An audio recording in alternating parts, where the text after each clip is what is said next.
transform your team culture? Well, that's exactly what Naomi Wilson is going to be talking about in her upcoming talk. She's the founder of Focus HR, which is a multi-award-winning strategic advisory firm that helps businesses make the most out of their teams. And the thing that I think is really refreshing is she's bringing the approach on how to make this a once-in-a-lifetime opportunity for you, your business, and your team to totally transform. She's going to be talking about everything from simple tactical stuff like, going paperless and working remotely to staying connected and transforming your culture beyond the current crisis. So before I hand you over to Naomi, let me just give you a bit of context as to what this is all about. So you're about to sit in on a session from one of our crisis reinvention team, but let me give you some quick context. When COVID started to seriously impact businesses, we mobilized experts from within the Dent community to be able to help business leaders like yourself navigate the difficult decisions across a variety of topics, including how to access finance and grants, to cash management, to human resource law, to marketing and sales strategies, to cool tools and tech that you can use from home, through to high stakes leadership, health, wellness, stress management, not just for yourself, but for your team, and look, a whole lot more. For the full schedule, with more being added every week, visit dent.global/reinvent, and we hope you find it a useful resource. All right, let's do this. Hi, welcome to Working with Your People to Get Ahead During Recession. I'm Naomi Wilson, and I appreciate you joining me to take a different look at engaging, utilising and working with your people in these unique times. I'm going to refer to my notes as we go because I'd like to make sure that A, I actually cover everything, and B, that I don't waffle on and I keep to the time. I'm also going to share my screen with you so that you can see my slides, and I'm going to hope that that works. I don't do this all that often, so this is the first time that I'm trying to record something of this nature. We are very definitely all in a learning phase, so just bear with me for a moment while I get into presenter mode. And all right, there we go. So it should be up there for you now.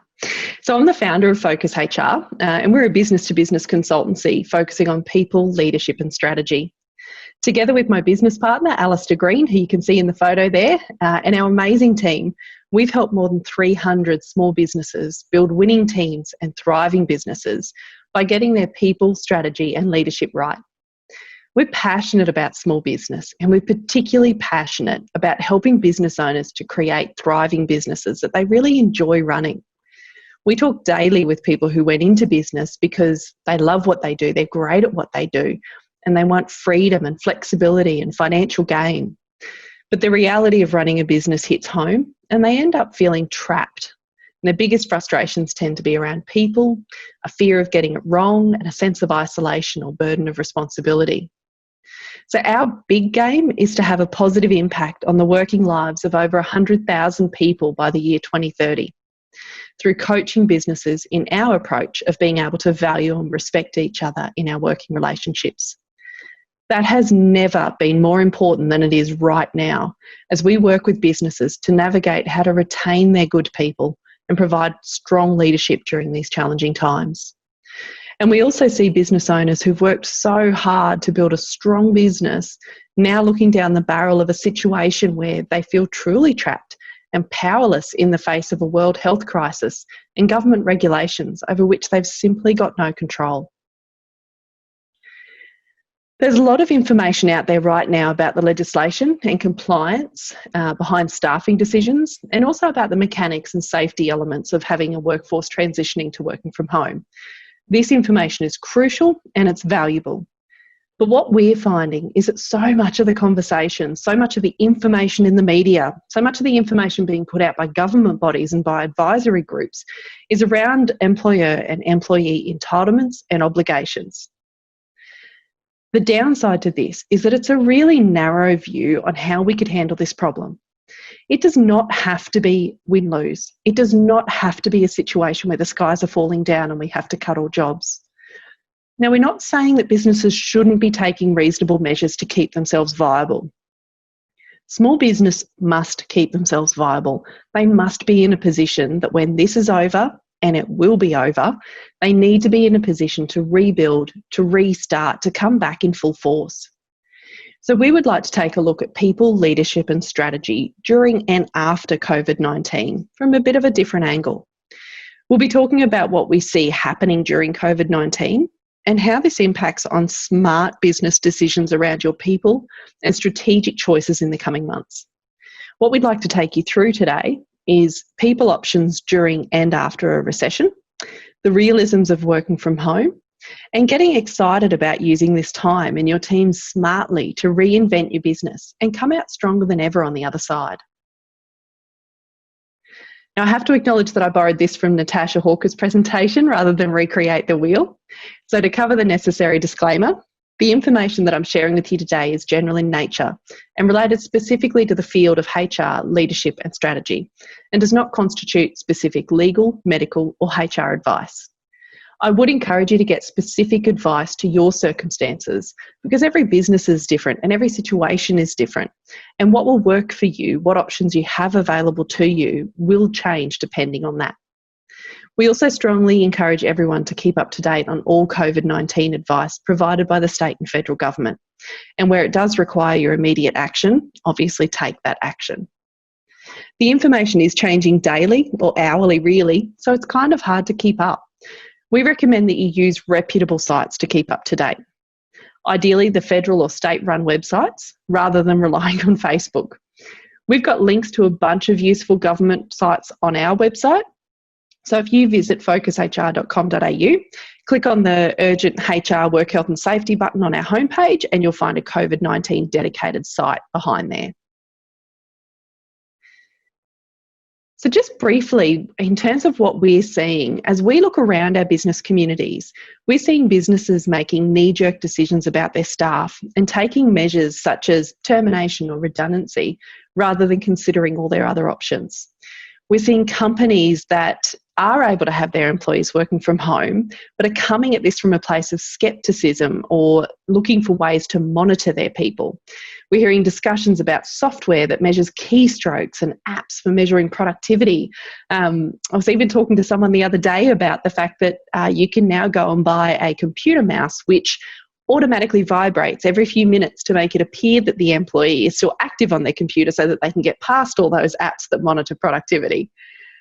Understandably, for a lot of businesses, the focus is also on the here and now, but we believe that small business is the backbone and the lifeblood of the Australian economy, and we must make sure that we're smart in how we're tackling the current environment to make sure that we survive rather than continue with these knee-jerk or fear-based decisions.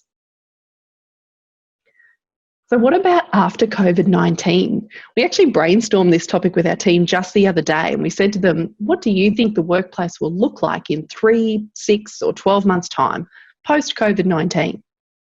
So we believe there will be a need to reconnect. There will be all the trials and tribulations that come with that as well. The initial joy of being back around people for all the extroverts like me out there will wear off and we will experience heightened tensions in the workplace as we need to learn to work together again in these confined spaces that will be our office environment, just like so many of us are having to learn how to be with our families 24/7 at the moment. My kids are in the living room at the moment. I have bribed them with everything in my power to give me 40 minutes to get through this in peace. We believe that businesses will be forced into a situation of making do with less resources and less hours, and that even those people who retain their jobs are likely to be working reduced hours in the short term. Not everyone will want to return to the office, and not every workplace will return to normal. In fact, there's going to be an entirely new normal as businesses have gotten used to doing more with less.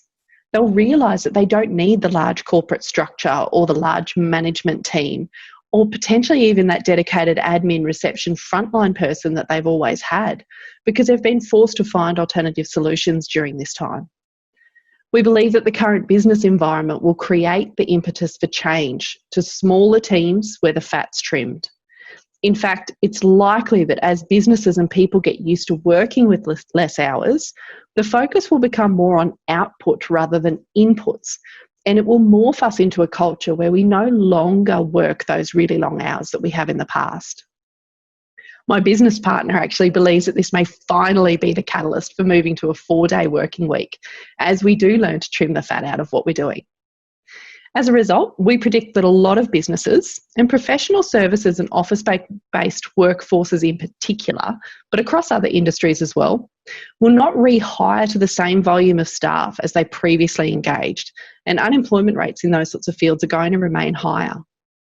There'll be a period of time where it will be a buyer's market for businesses looking to hire staff when they're ready to build back up. History shows us too that after a recession comes a boom, and that often happens quite quickly. So businesses need to be ready to respond to that when the time comes, so that they can take advantage of the opportunity to rebuild. If they've decimated their business and their teams through hasty decisions in the short term, they will be behind the 8 ball. We believe that businesses who make smart, informed decisions right now and who use the coming months strategically to strengthen their business are the ones that will be set to thrive and survive post-COVID-19. So let's have a look at how that might look. A lot of businesses are looking at redundancies and stand downs as a means of keeping wages costs under control in the face of a recession. But keep in mind through all of this that as a business owner, you need to keep your long-term view in mind. You've employed your people for a reason. You've trained them. Hopefully you value them as a part of your team. So we're encouraging businesses to think about innovative, creative ways that they can work with their team to look for the right options and to look for a situation where perhaps the workforce shares in some pain to avoid certain members or eventually the whole workforce experiencing the severe pain of loss of jobs. We believe there's many options available to employers. So the sorts of things we're talking about are negotiating for reduced hours, negotiating for reduced pay rates, as long as you remain compliant with the award or your enterprise agreement, of course, changing rosters to avoid penalty rates, ruling out or severely reducing overtime, encouraging employees to take paid or unpaid leave, or a combination of any of those. Just really quickly in relation to leave, some awards are being amended at the moment to allow employers to require employees to take annual leave in a much more immediate timeframe than you were previously allowed to. Just keep in mind that employees taking annual leave is still a cost to your business, but it does reduce your liability. The other thing for those in the contract cleaning and building trades in Queensland is to consider options for employees to take long service leave. When they take long service leave, and that is through Q leave in Queensland, there's no cost to the business. So you can talk to your employees who are eligible for long service leave, because if you can agree on that, you can alleviate the pressure of finding them work if you are a bit quiet. You can alleviate the financial pressure of paying them, but they still get to be on full pay while they're on leave. I want to run through a practical example of working with your team to reduce your payroll costs. So say, for example, you've got a workforce of 10 full-time and part-time employees. Because of what's happening at the moment, you can no longer afford to keep the wages bill of what was perhaps $800,000 per year. You work out that based on current turnover and what you expect will happen in the next 3 months, you could sustain a wages bill of $600,000. So it's a 25% reduction in your wages bill. Rather than looking at who are the 2 or 2.5 people that you can make redundant from your workforce to achieve that 25% reduction, or standing them down without pay indefinitely, a different way of approaching this is to talk to your whole team about what you need to achieve. So have a meeting with them. Talk about where things are at. It won't come as a surprise to your people unless they've been living under a rock and have no TV and no Facebook, no computer, have not been to work, have not spoken to a single soul. This won't be a shock to people. They're probably waiting for you to talk to them. They're waiting, they're wondering what's going to happen. So talk about what you need to do. Talk about what position you need to be in, how much you need to reduce your overheads, including the wages, in order to survive as a company. And raise with them that you'd like to have the discussion about how each person may be able to contribute to reducing the payroll bill. And that by each person contributing to that reduction, we may be able to keep more jobs long term. When we share the pain rather than cutting specific people, we believe that everyone ultimately wins. How? Well, realistically, If we're in a situation where we need to cut those 2.5 roles for financial reasons, the impact is that there's still work that's probably going to need to get done by others in the team. So they have to pick up the slack.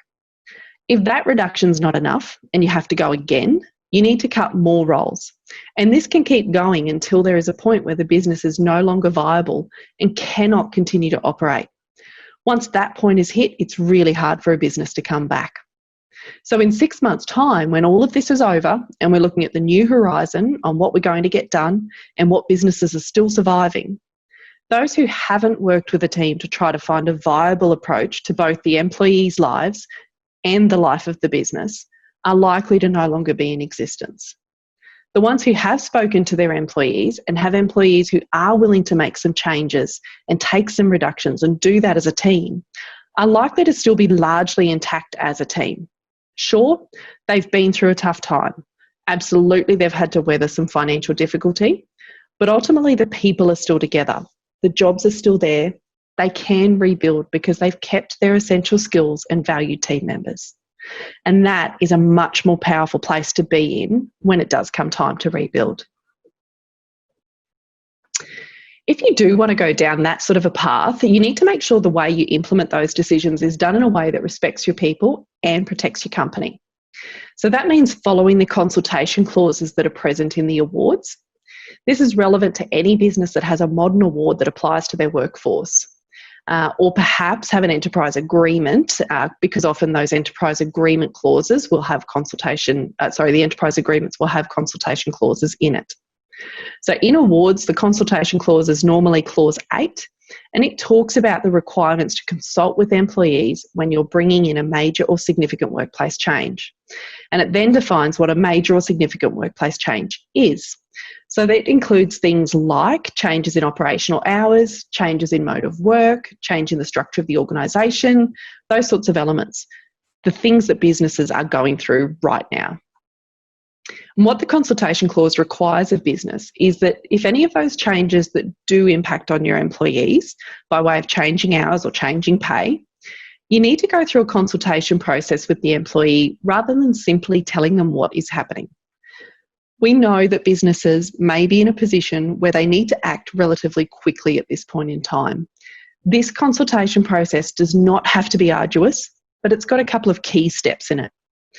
The first step is that you need to have a chat with your employee or employees who are impacted to let them know where things are at and what you think might happen. The second part is to allow them time to think about the implications of that for them and come back to you and talk to you about anything that they think you should take into account or any personal circumstances that they believe need to be taken into consideration. They've also got the option of suggesting alternatives to you. So the most common can be suggesting that they go part-time or suggesting that they will job share a role that does still exist between two people. So you're giving them an opportunity to consider and then come back and talk to you about those ideas. You then need to consider those options as to whether or not they're actually viable to the business and respond to them. Once you've done that genuine consultation, that is when you make a final decision on the changes you will actually implement in the workplace.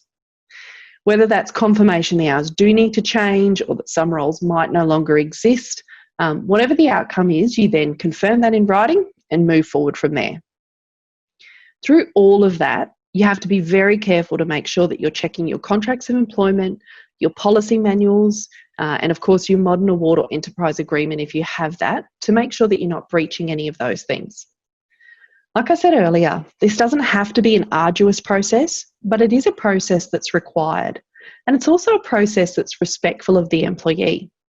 So while we can look at it as red tape in these circumstances, we can also look at it as the right way to have a conversation with an employee before making a final decision.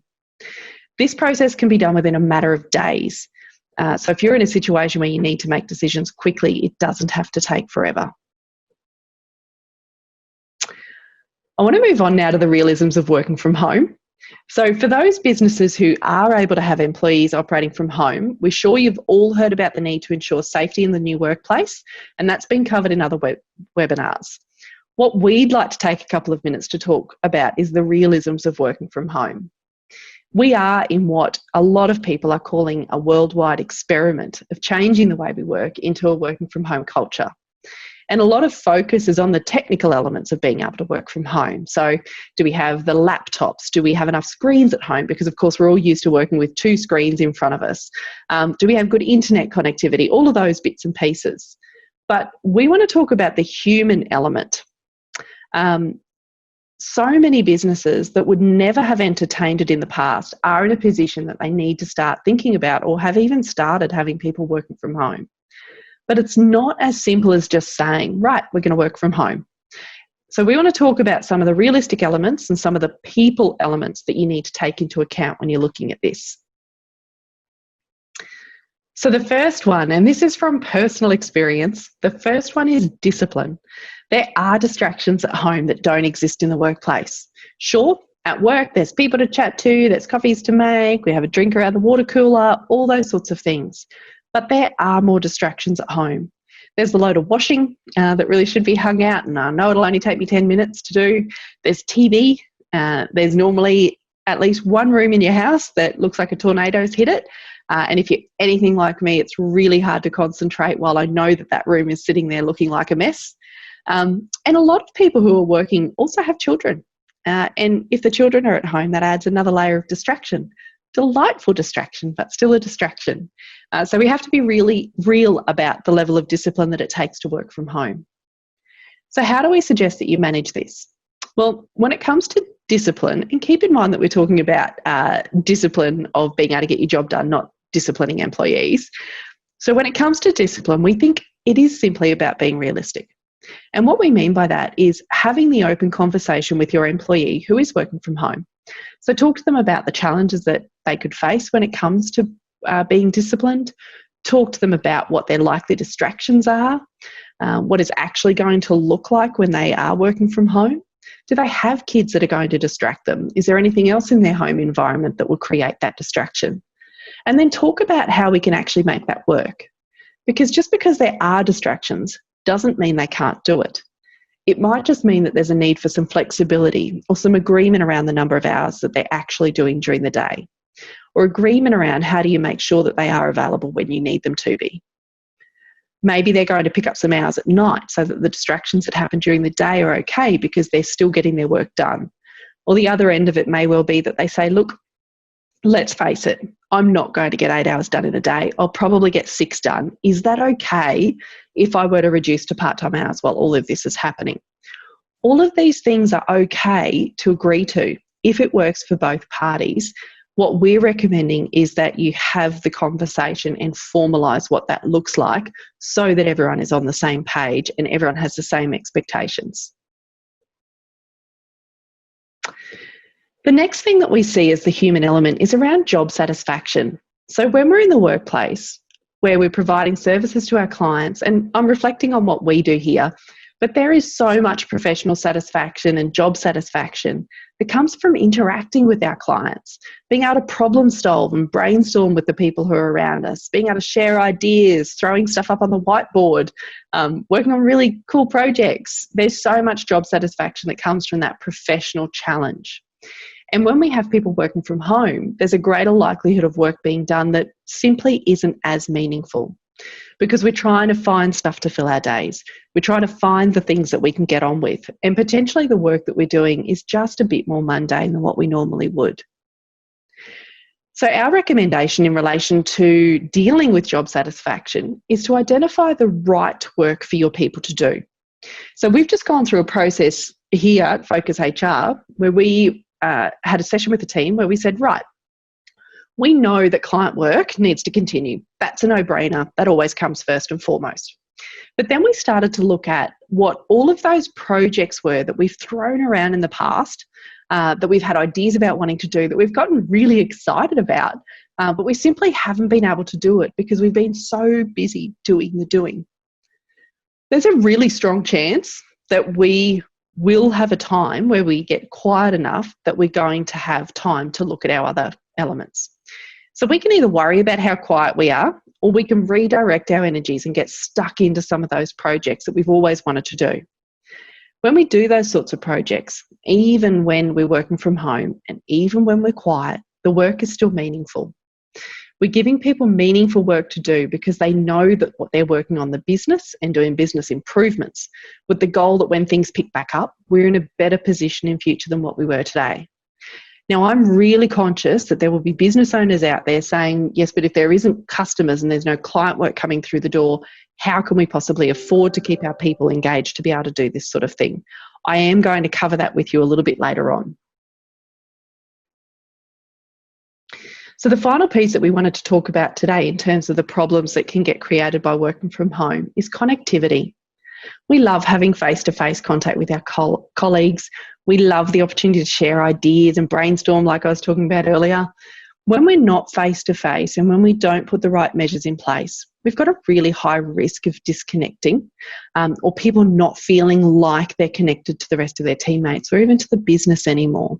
And that's something we need to be really conscious of and really careful about. With connectivity, we see a lot of that being solved through the IT platforms. There are so many platforms out there to use. Everyone's using Zoom for meetings or GoToMeetings or one of those sorts of platforms. So absolutely tap into those because at least you get the face-to-face time. Also have a look at what platforms you can access that you don't have to pay for. So Microsoft Teams is a common one and it's got a great chat function on it. It's got really quick, easy chats. It can be video, it can be just type style chats. And what we recommend is you do look for those quick, easy, cheap or free chat style platforms so that you can keep connectivity, but also so that you're not clogging up your email inbox. Because you want to have connectivity, but you don't want it to affect your efficiency or organisation through clogging up your inbox and your email system with a whole lot of little stuff. The other thing that we're doing is our daily huddle via Trello. In fact, we're doing it twice a day now. And the image that you can see on the screen right now is an example of a Trello board that we've designed for daily huddles. This is a really lovely platform. It is basically where you go through a conversation with your team and you capture what you've got going on during your day. So our entire team, wherever they're working from, still joins us at 8:42 in the morning. And then again at, I think it's about 4:19 in the afternoon. Odd times really work because it makes people remember and focus on it. And we still have the conversation then via the virtual board and via Zoom, where we're talking about what have we got on for the day? What's our capacity? Where might we need help? What are we stuck on that I need someone else to get involved in? All of those sorts of things, all the stuff that we would normally have covered in a daily huddle face-to-face. Now, offer for our KPI community, we're happy to share this board. So we've created the template board in 2 different versions. There's 2 different ways that we suggest businesses can look at using this. And we've also created a really brief video on how to do it effectively. So if you would like to utilise that resource, please just drop us a line, send an email through to info@focushr.com.au and we are happy to send that stuff out to you. We are finding it incredibly useful to keep in contact with our people and have a sense of what they've got on and what challenges they might be facing.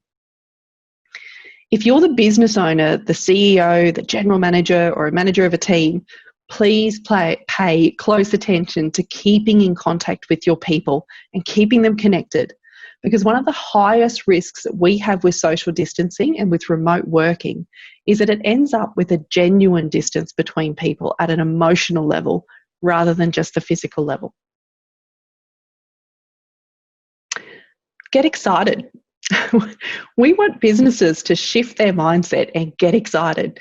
We know that it's a bit of an odd statement to make and we know that it potentially sounds a little bit heartless in these times and we certainly don't mean it to be. But we believe that this time can be viewed as a gift, particularly with the JobKeeper wage subsidy currently being released by the government. And I'm going to go into a little bit of detail on that soon. We know times are tough and we know businesses are struggling to survive or trying to pivot.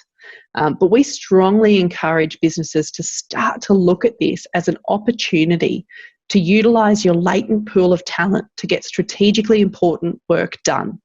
Reinvent your business, refine your processes, innovate, and ultimately be ready to rebound quicker and stronger when the economy picks back up.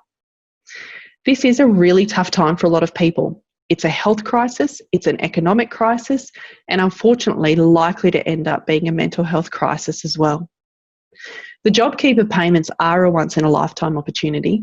It's the opportunity to work on your business, even if you might not be able to operate in your business. Governments are paying us to keep our teams on.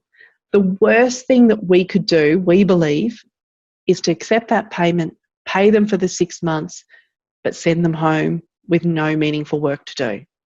We believe that that would have a devastating negative impact on well-being and on mental health. People need meaningful work to do. People need routine, and they need to be engaged in teams and on projects that will add value. As businesses, one of the most powerful things that we can do for our people is to continue to engage them in meaningful work. I touched on this earlier as well when we were talking about the realisms of working from home. In every business, there's latent projects, jobs, tasks that haven't been done yet. Now is the time to attack those. Have a think about the things that for the last year, 2 years, 3 years you've been saying as a business, geez, we'd love to get that done, but we've never found the time. Literally write that list down and then talk to your team about who might be the right person to get involved in doing those projects. Use these next few months wisely. Even if they're not revolutionary ideas, it doesn't matter. So examples that we've been talking about are things like filming your induction or onboarding process in the workplace while your production lines aren't working or while you don't have a whole lot of people there. Write your processes and procedures, the things that you've always thought, geez, we should write that down so that we can train people easier. Document the company way, your ethos, the way that you want things done so that it is easier to onboard people in future. Download the information out of your long-term staff members' heads, get it in writing. Conduct after-action reviews on recently completed projects or jobs that you've been through, and research post-recession ideas and strategies. And don't forget too that your team will probably have a lot of back burner ideas in their heads and perhaps even some hidden talents that you've not yet tapped into. So 2 questions that we love to ask are, 1, what bugs you about how we, our team, our business, our industry works? So what crazy left field ideas would you bring to the table to make a change? And 2, if we, by way of some massive change catalyst, which we're in right now, were able to start our business over in July 2020, what would we do differently? On Tuesday the 14th of April at 12 noon Brizzy time, we're holding a free webinar to help businesses step through the process of identifying, prioritising and project planning these ideas. Anyone who attends will be given a free DIY kit, which will include the survey to get all the ideas out of your people's heads, and the project planning board to run the exercise in your workplace. So if you'd like to attend or would like to be sent a recording, please just email us. Again, it was info@focushr.com.au. Let us know, we'll book your place or we can get the information out to you. It's something that we're happy to share with fellow KPIers. So just briefly on the JobKeeper payment, the payment's designed to ensure that eligible employees remain connected to their workforce and can restart quickly when the crisis is over. So when we were talking earlier about how to keep your team engaged, and I mentioned that there were businesses that I knew would be thinking, but I can't afford to keep them on if there's no client work, if we've got a downturn, this is the mechanism that gives the potential for you to do this. So at the time of recording this, we were still watching and waiting for definite details to come out, but the information that we've got currently is it's $1,500 per fortnight per eligible employee. So eligible employees are full-time, part-time or long-term casuals currently employed as of the 1st of March. Now, a long-term casual is an employee who has worked for you regularly for longer than 12 months as at the 1st of March. They also define it that it's currently employed or rehired from the 1st of March. So if your business was one of the ones that shut down early and you needed to let staff go early, if you rehire them, they fit in to this definition as well. Now, if an employee earns less than $1,500 per fortnight, they still get paid the full amount. So the government's still going to pay you $1,500 to pass on to them. If an employee normally gets paid more than $1,500, the employer can top up and continue to pay the normal wage. There's debate around at the moment around what that language actually means, as in does the employer have to pay the additional, or is it just an optional to pay the additional to top them up?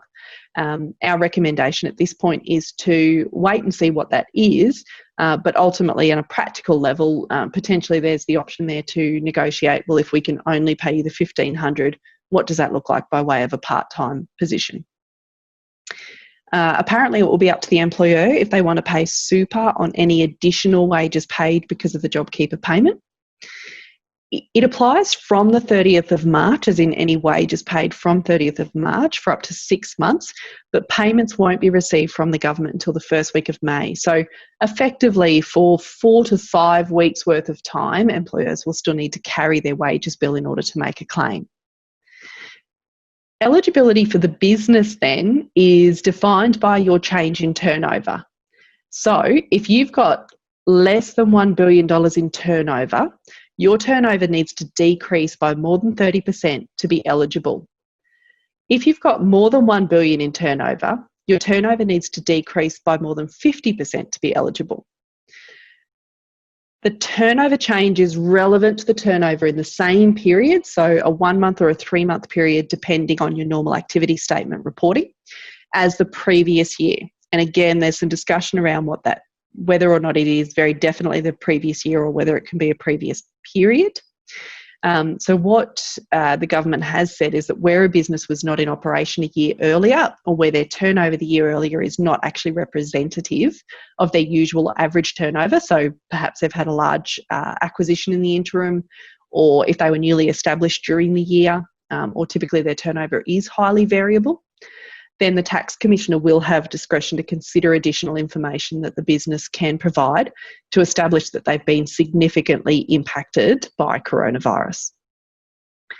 At the moment, we're recommending that all businesses who think that they may be eligible register with the ATO, and we've got the site up there. It is quick and easy. There's about 6 different fields to fill in. You don't have to give them any information or much information at this point in time, but it's registering so that you get information when it does become available.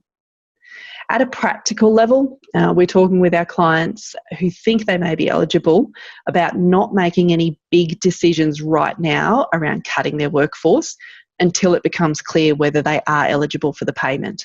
If they simply cannot afford to keep people on, then look at whether or not they're able to do stand down as the least permanent measure at this point. Again, all of that is case by case. Obviously, if a business is eligible, then the opportunity to retain staff through this payment is awesome. And if you're experiencing a downturn in demand or not being able to operate full stop, as some industries are, this is exactly when you've got the opportunity to use your valued team members for those projects and business improvements that we've been talking about. So I'm going to move on now to the frequently asked questions, and these are based on the questions that our clients are asking us. We're obviously getting a bunch of questions on the compliance stuff as well around when I can stand down, how do redundancies work, what paperwork do we have to do, how do I get people working from home, all of those things we're working with our clients on. But the questions that we're including here are more around the people element. So the first one, how can I get the best from my team as we navigate these new remote working arrangements? Now, I've phrased this one quite nicely. Sometimes that question is coming in the form of, how do I know they're doing what they're supposed to do? How do I make sure I'm getting productivity? How do I know they're not just sitting and watching TV or sitting on Facebook? And I guess our message is, if you have a workforce that you value and respect, treat them that way. We strongly recommend avoiding monitoring software that is automatically going to set up or send a message of distrust. If you do have distrust in your workforce, if you have a genuine reason to be worried about what they will be doing when they're working from home, then that is a whole nother issue, and that is something that you need to deal with regardless. This is just speeding that up. So if you trust your staff, act like you trust them. Yes, be prepared that perhaps one might let you down. People are humans. Those things will happen, but don't preempt it and don't punish the others because of one person perhaps not doing the right thing by you. So engage, connect, communicate, help them to look forward to that midterm, keep them busy and keep them active like we've already spoken about. The daily huddles are great for this as well. They're not designed as a monitoring activity. They are designed as an understanding of what people have got on their plates, where they might need help, and how to help keep them directing their efforts in the right way. How can we keep connected with our people? I believe this is going to be a careful balancing act. So you can use things like we've already spoken about, your daily huddles, your Zoom calls, your team chats, all of those things to stay connected. And we encourage you to consciously touch base with your people during the day. We're happy to share that daily huddle board like I was telling you about. It helps make sure it keeps that connectivity alive and that people are doing meaningful work. You can't over-communicate on this level at the moment. There's also some really cool ideas out there that people are doing that we're hearing about. So they're doing virtual book clubs, they're doing virtual drinks, virtual hookups, catch-ups with different groups of people, watching movies together even. We run a quarterly strategy rhythm in our business, and part of that rhythm is that we do reflect on the previous quarter. How did we go? And then we've got rewards that are attached to how well we went. We had a cracking last quarter, which was just so wonderful. And all of a sudden we were in a situation where we couldn't celebrate it as a team. So to keep connected with our people, what we did was we told everyone to go and get dinner for them and their family on business cost. So just to submit their receipts. And on Saturday, we were all to do it on Saturday evening. And on Saturday evening, we all got on Facebook Messenger and shared photos or videos of us sitting down with our families and shared what we were eating. It was just lovely. I miss so much being able to be face-to-face with my team, but such a nice way to still feel connected to them and to their families, the people that are important to them. So there's a bunch of ideas, and I think that connection is really important. That social time every day is really important. And you need to be particularly conscious of it when you've got people in your workforce who don't have anyone at home, don't have family, don't have flatmates, that sort of thing. Now, the reason I say I think it will be a balancing act, though, is I think we need to be careful not to blur the lines too much. So as human beings, we need routine and we need connection. We also need our own space. We need a way of separating our work from our home. And when we're working from home, that gets really difficult. So it's separating work time from home time, work location from home location, work headspace from home headspace. We're hearing a lot of anecdotal stories about people working from their lounges or their dining tables or going to work in their pajamas, mixing up their hours. So starting work early, having a big break in the middle of the day to look after kids and then coming back at night. Flexibility is important, and all of those things can be okay. But we believe that routine and boundaries are really, really crucial. As business owners and managers, we need to be careful not to overstep and blur the lines. So there's some really practical things like not email or ringing at odd hours. Use the delay function on your emails if you need to process emails out of hours. Discuss the hours that someone will actually work and be respectful of those. Help your people or even require them to set up a dedicated workspace within their home. This way, we're putting measures in place to make sure we keep connected, but also respect the need for separation of work and home life. How do I help my people balance their time working from home? So we think this needs to be a two-sided approach. Employers need to be realistic and understand that working from home is different to working in the workplace. If you've got employees who are doing a professional job and the hours of the day in which that job gets done is not the most crucial thing, then give them the flexibility, the trust and the understanding that the job will get done. It just might not get done in the linear hours of 8:30 to 5. Also be real about the amount of work that an employee may be able to actually get done at home. And like we spoke about earlier, if someone says, look, I realistically can only get 6 done because of the distractions in my life at home, then let's talk about that and let's document, well, what hours will you work and what does that mean for your pay packet and all of those sorts of things. That sort of thing could be a win-win in an environment where it appears like the demand for work may decrease in the coming months. It probably already has. And you may need employees to be working lesser hours anyway. The other way to tackle this around balancing is, again, through that meaningful work that we've already discussed. So have your people doing meaningful work that they enjoy and are mentally engaged with and actually want to do, so that they're happy when they're doing work and then can switch off when they're no longer working.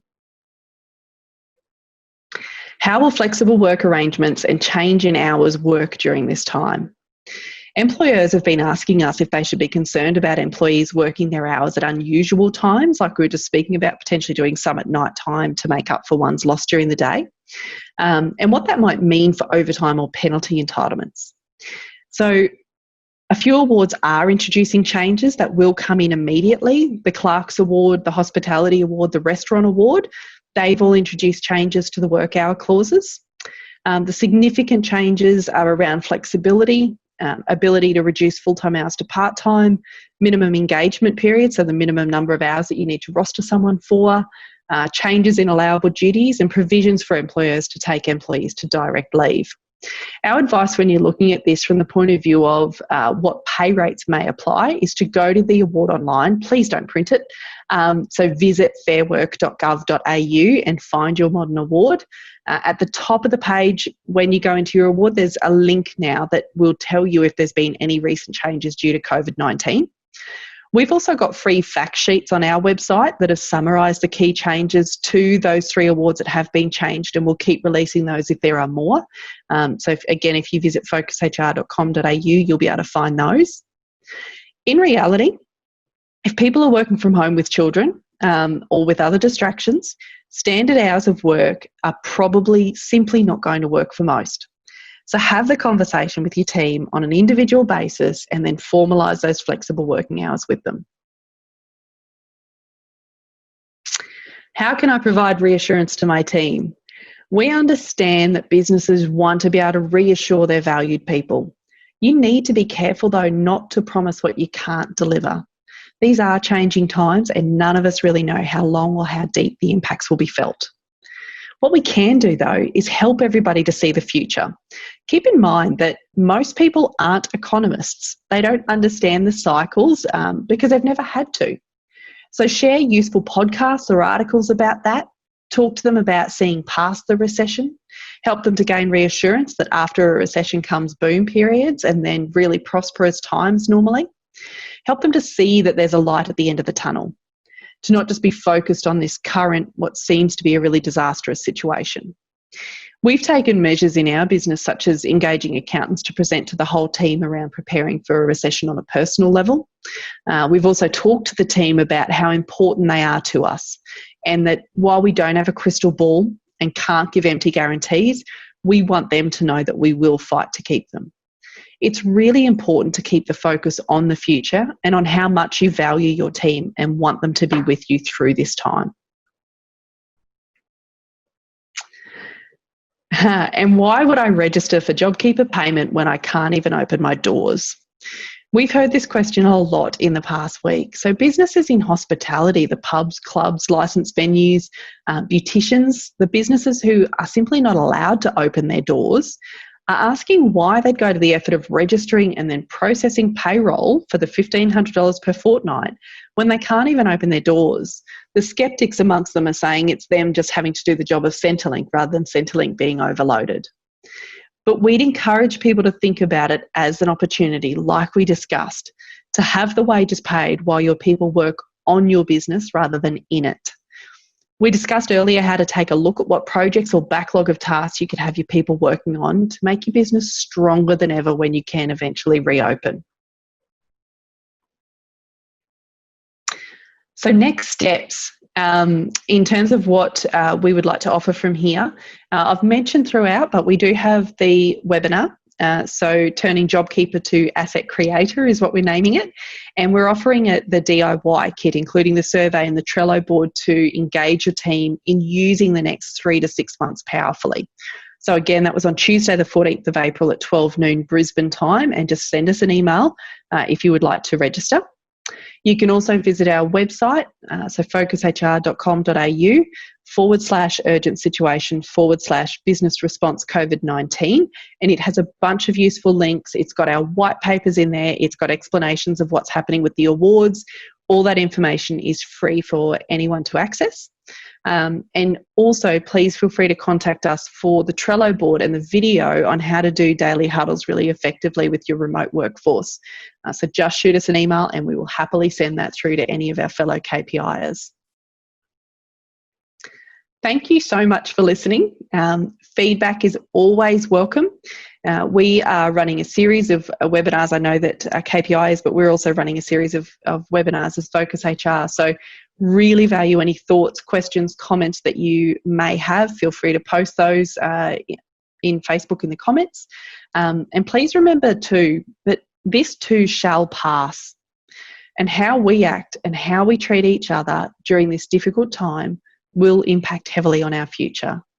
Now is the time for us as business leaders to make our mark and create a positive impact on the working lives of those around us. Thank you. For more expert talks, just visit dent.global/reinvent, because we believe that the decisions that you make now matter more than ever. We started Dent 10 years ago in the middle of the GFC in London, and we shared the key person of influence methodology as a tool to be able to help businesses thrive despite the chaos. Today, it's a best-selling book, and over 3,000 businesses use the methodology like an operating system for driving performance. And we've learned that regardless of economic conditions, that your primary focus as a founder should be showing up as the go-to brand, the key person of influence in your industry. More important than systems or social media, more important than Facebook videos or launching a website, the goal of showing up as the key person of influence in your industry should be the organizing force. It should be the primary objective that helps align all your other decision making. Because as your influence and reach expands, it becomes easier and cheaper to attract clients, team, media, even investors. When times are tough, it's the key people of influence that become even more valuable and even more in demand. And if you've been in business for a while, you're probably a lot closer than you think. So every week that this COVID-19 thing continues, I'm going to be hosting a weekly talk to be able to help business leaders like yourself recalibrate their focus so they can make the most of the times that we're in. If you're interested in jumping on a Zoom and saying hi with me, you can find the link to register for my sessions as well as all of the crisis response team sessions at dent.global/reinvent. If you found this useful, let us know. My name's Glenn Carlson, and please be brave, have fun. Let's go make a dent in the universe.